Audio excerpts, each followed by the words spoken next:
Introductory. Quote by Epictetus.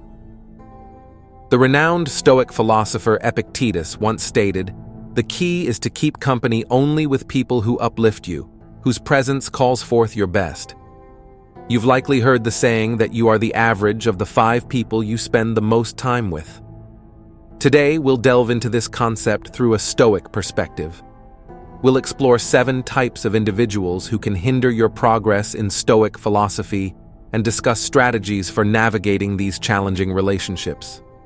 Before we dive in, please like this video to help me continue spreading Stoic philosophy. If you haven't subscribed yet, consider subscribing and activating the bell so you don't miss any updates. The complainer. First on our list is the complainer. We all know someone who seems to find fault in everything, whether it's the weather, their job, or even the food at a popular restaurant. You might think you can just ignore them, but that's easier said than done. Constant exposure to such negativity can drain your mental well-being, much like a leaky faucet depleting your emotional energy. Stoicism teaches us to focus on actionable solutions rather than dwelling on problems. For instance, imagine collaborating on a project with a perpetual complainer. Each meeting turns into an exhausting session of complaints, detracting from constructive dialogue. This affects team morale, sidetracks actionable solutions, and leaves you increasingly disenchanted. How does Stoicism help us deal with complainers? There are several strategies you can employ. First, limit your exposure to them whenever possible. If that's not feasible, perhaps due to them being a family member or colleague, mentally distance yourself during their complaints. View their negativity as a passing storm, loud and unsettling, but ultimately temporary and powerless against your inner tranquility. Alternatively, steer the conversation towards solutions or change the subject to something more constructive. Marcus Aurelius once said, "You have power over your mind, not outside events." The drama magnet. Next is the drama magnet. Imagine your life as a ship sailing through calm waters, but then you encounter the whirlpool known as the drama magnet. This person seems to have an unending series of crises, conflicts, or controversies. Initially, you might mistake their energy for passion or excitement, but soon you realize that being in their sphere is like navigating a storm, exhausting and dangerous. Drama magnets can make their crises feel like your own, drawing you into conflicts you had no part in.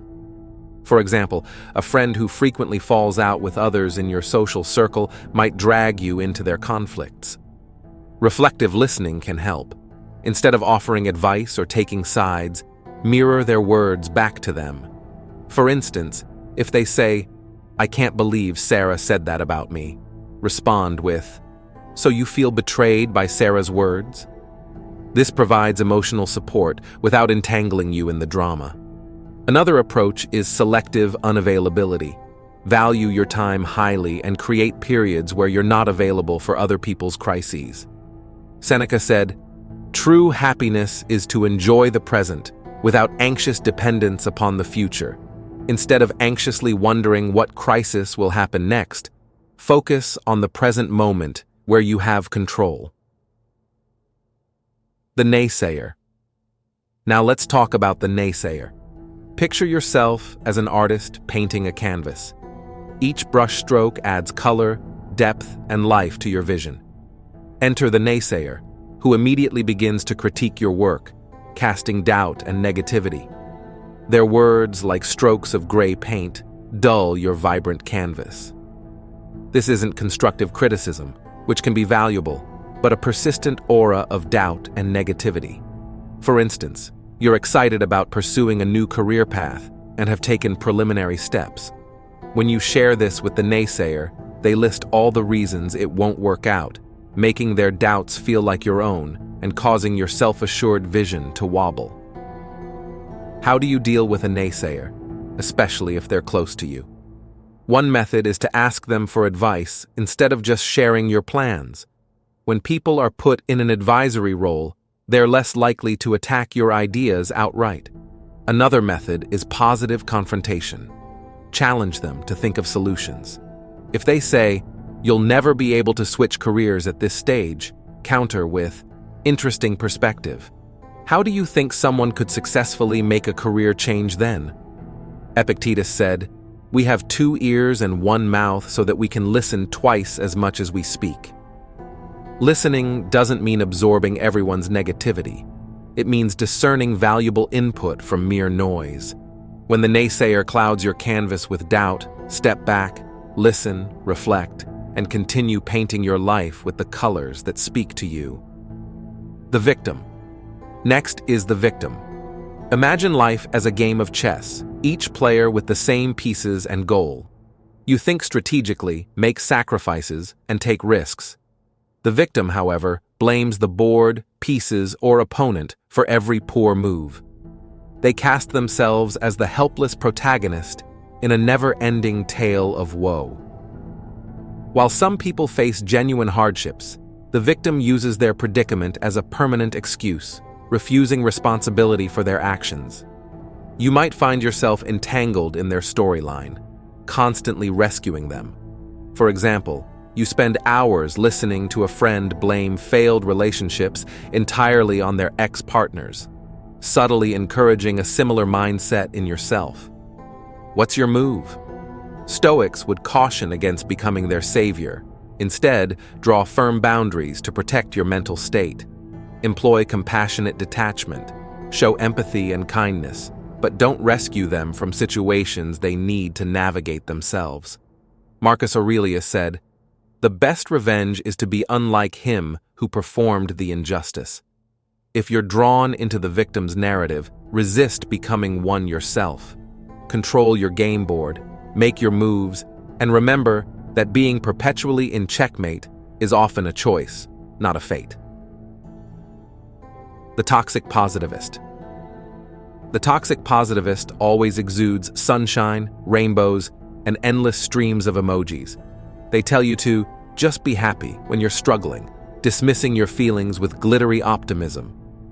Imagine your life as a garden with flowers, weeds, and pests.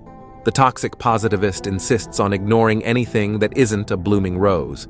For example, after a tough breakup, you seek emotional balance, but the toxic positivist says, "There are plenty of fish in the sea, just smile and be happy." This excessive positivity neglects life's complexities and invalidates your feelings. How do you protect your garden?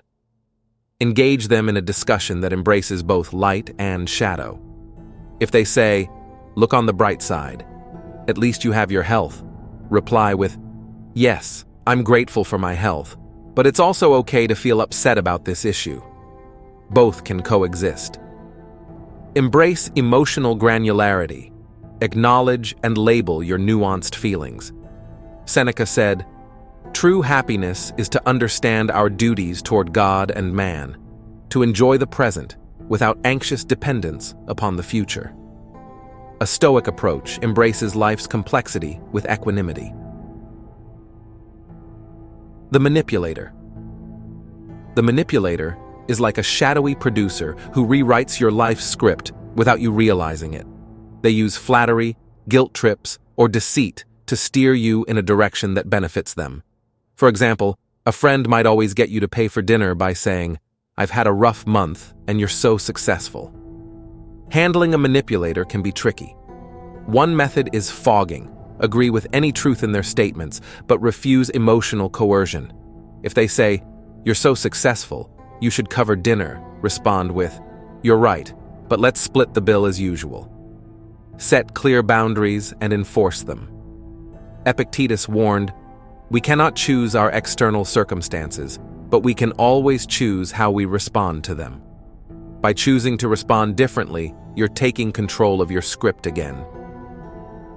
The time vampire. Lastly, the time vampire. Imagine your daily routine as a symphony, each task representing an instrument. The time vampire screeches off-key, turning your harmony into discord. They might be a colleague who constantly interrupts with trivial questions, or a friend who invites you to countless events you're not interested in. protect your symphony with the Pomodoro technique, breaking work into intervals and setting boundaries during these times. For social time vampires, remember that saying no is essential for your well-being. Seneca said, "Life, if well lived, is long enough." Allocate your time wisely, ensuring each moment aligns with your purpose. Hold the baton firmly and conduct your life with purpose, making every moment a note well played in your harmonious masterpiece.